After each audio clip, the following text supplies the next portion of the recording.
ಎಲ್ಲರಿಗೂ ನಮಸ್ಕಾರ. ನವೆಂಬರ್ 10 ಮತ್ತು 11ರ ಪ್ರಮುಖ ಪ್ರಚಲಿತ ಘಟನೆಗಳು. ಪ್ರಶ್ನೆ 1.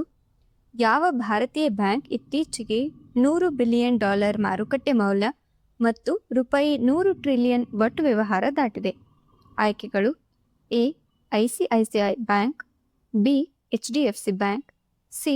ಭಾರತೀಯ state bank, D. Punjab national bank. ಉತ್ತರ ಸಿ. ಭಾರತೀಯ ಸ್ಟೇಟ್ ಬ್ಯಾಂಕ್.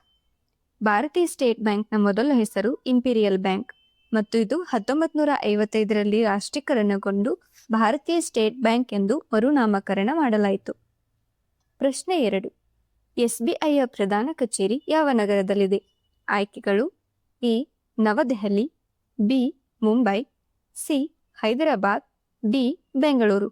ಉತ್ತರ ಬಿ. ಮುಂಬೈ. ಪ್ರಶ್ನೆ 3. SBIಯ ಪ್ರಸ್ತುತ ಅಧ್ಯಕ್ಷರು ಯಾರು?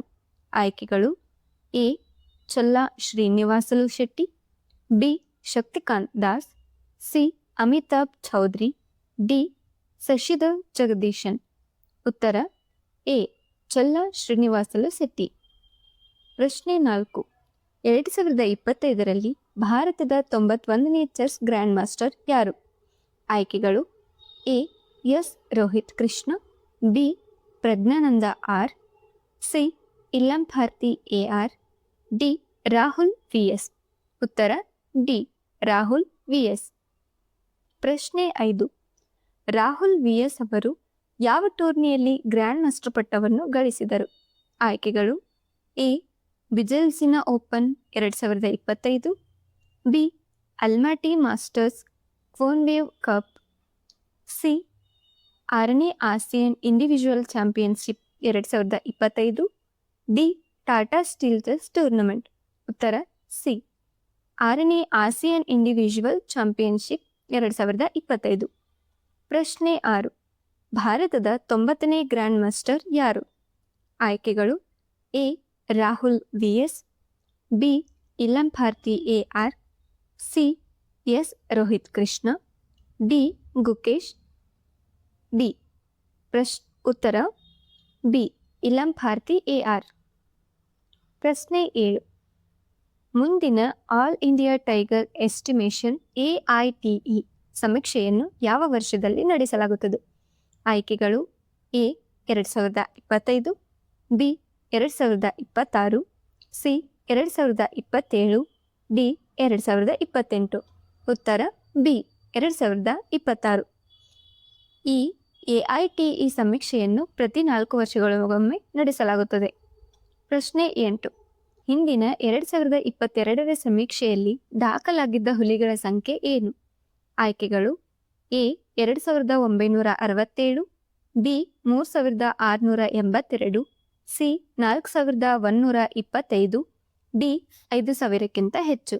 ಉತ್ತರ ಬಿ. 3682. ದೇಶದಲ್ಲಿ ಅತಿ ಹೆಚ್ಚು ಹುಲಿಗಳನ್ನು ಹೊಂದಿರುವ ರಾಜ್ಯಗಳ ಸ್ಥಾನಗಳು: 1. ಮಧ್ಯಪ್ರದೇಶ, 2ನೇ ಸ್ಥಾನ ಕರ್ನಾಟಕ, 3. ಉತ್ತರಾಖಂಡ್, 4. ಮಹಾರಾಷ್ಟ್ರ, 5. ತಮಿಳುನಾಡು. ಪ್ರಶ್ನೆ 9. ಭಾರತದಲ್ಲಿ ಹುಲಿಗಳ ಸಂಖ್ಯೆಯನ್ನು ಅಂದಾಜಿಸುವ ವಿಶ್ವದ ಅತಿ ದೊಡ್ಡ ವನ್ಯಜೀವಿ ಸಮೀಕ್ಷೆಯ ಹೆಸರು ಯಾವುದು? ಆಯ್ಕೆಗಳು: A. Project tiger, B. Tiger watch mission, C. All India tiger estimation, D. ರಾಷ್ಟ್ರೀಯ ವನ್ಯಜೀವಿ ಜನಗಣತಿ. ಉತ್ತರ C. All India tiger estimation. Project tiger 1975ರಲ್ಲಿ ಜಾರಿಗೆ ಬಂದಿತು. ಪ್ರಶ್ನೆ 10. ಶೀತಲ್ ದೇವಿಯವರು ಈ ಕೆಳಗಿನ ಯಾವುದಕ್ಕೆ ಆಯ್ಕೆಯಾದ ಮೊದಲ ಭಾರತೀಯ ಪ್ಯಾರಾ ಅಥ್ಲೀಟ್ ಆಗುವ ಮೂಲಕ ಇತಿಹಾಸ ನಿರ್ಮಿಸಿದರು? ಆಯ್ಕೆಗಳು: ಎ. ಭಾರತದ ಸಮರ್ಥ ರಾಷ್ಟ್ರೀಯ ಬಿಲ್ಲುಗಾರಿಕೆ ತಂಡ, ಬಿ. ಭಾರತದ ಪ್ಯಾರಾಲಿಂಪಿಕ್ ಈಜುವ ತಂಡ, ಸಿ. ಭಾರತದ ಒಲಿಂಪಿಕ್ ಶೂಟಿಂಗ್ ತಂಡ, ಡಿ. ಭಾರತದ ವೀಲ್ಚೇರ್ ಬಾಸ್ಕೆಟ್ಬಾಲ್ ತಂಡ. ಉತ್ತರ ಎ. ಭಾರತದ ಸಮರ್ಥ ರಾಷ್ಟ್ರೀಯ ಬಿಲ್ಲುಗಾರಿಕೆ ತಂಡ. ಪ್ರಶ್ನೆ 11. ಭಾರತದ ಮೊದಲ ಗಿರಿಜನ ಕೇಂದ್ರೀಯ ಜಿನೋಮ್ ಅನುಕ್ರಮಣ ಯೋಜನೆಯನ್ನು ಯಾವ ರಾಜ್ಯ ಪ್ರಾರಂಭಿಸಿದೆ? ಆಯ್ಕೆಗಳು: A. Chhattisgarh, B. Odisha, C. Jharkhand, D. Gujarat. ಉತ್ತರ ಡಿ. ಗುಜರಾತ್. ಪ್ರಶ್ನೆ 12. ಈಜಿಪ್ಟ್ನ ಯಾವ ಪ್ರದೇಶದಲ್ಲಿ ಹೊಸ ಪ್ರಾಕೃತಿಕ ಅನಿಲ ಕಂಡುಬಂದಿದೆ? ಆಯ್ಕೆಗಳು: ಎ. ಸಿನಾಯಿ ಪರ್ಯಾಯ ದ್ವೀಪ, ಬಿ. ಭದ್ರ 15 ಪ್ರದೇಶ, ಪಶ್ಚಿಮ ಮರುಭೂಮಿ, C. Nile delta, D. Suez ಒಳಸಾಗರ. ಉತ್ತರ ಬಿ. ಭದ್ರ 15 ಪ್ರದೇಶ, ಪಶ್ಚಿಮ ಮರುಭೂಮಿ. ಪ್ರಶ್ನೆ 13. ಹೊಸ ಆಳ ಸಮುದ್ರ ಮೀನುಗಾರಿಕೆ ನಿಯಮಗಳು ಭಾರತದ EEZ ವಿಶೇಷ ಆರ್ಥಿಕ ವಲಯಕ್ಕೆ ಅನ್ವಯಿಸುತ್ತವೆ. ಅದರ ವಿಸ್ತೀರ್ಣ ಅಂದಾಜು. ಆಯ್ಕೆಗಳು: ಎ. 12 ಲಕ್ಷ ಚದರ ಕಿಲೋಮೀಟರ್, ಬಿ. 18 ಲಕ್ಷ ಚದರ ಕಿಲೋಮೀಟರ್, ಸಿ. 23 ಲಕ್ಷ ಚದರ ಕಿಲೋಮೀಟರ್, ಡಿ. 30 ಲಕ್ಷ ಚದರ ಕಿಲೋಮೀಟರ್. ಉತ್ತರ ಸಿ. 23 ಲಕ್ಷ ಚದರ ಕಿಲೋಮೀಟರ್. ಪ್ರಶ್ನೆ 14. ರಾಷ್ಟ್ರೀಯ ಕಾನೂನು ಸೇವೆಗಳ ದಿನವನ್ನು ಯಾವ ದಿನಾಂಕದಂದು ಆಚರಿಸಲಾಗುತ್ತದೆ? ಆಯ್ಕೆಗಳು: A. November 1, B. November 9, C. November 10, D. November 12. ಉತ್ತರ ಬಿ. ನವೆಂಬರ್ 9. ಪ್ರಶ್ನೆ 15. ಭಾರತದ ಸಂವಿಧಾನದ ಕಲಂ 39A ಯಾವ ವಿಷಯವನ್ನು ಸಂಬಂಧಿಸಿದೆ? ಆಯ್ಕೆಗಳು: ಎ. ಸಮಾನ ನ್ಯಾಯ ಮತ್ತು ಉಚಿತ ಕಾನೂನು ಸಹಾಯ, ಬಿ. ಶಿಕ್ಷಣದ ಹಕ್ಕು, ಸಿ. ಮಾಹಿತಿಯ ಹಕ್ಕು, ಡಿ. ಅಲ್ಪಸಂಖ್ಯಾತರ ರಕ್ಷಣೆ. ಉತ್ತರ ಎ. ಸಮಾನ ನ್ಯಾಯ ಮತ್ತು ಉಚಿತ ಕಾನೂನು ಸಹಾಯ.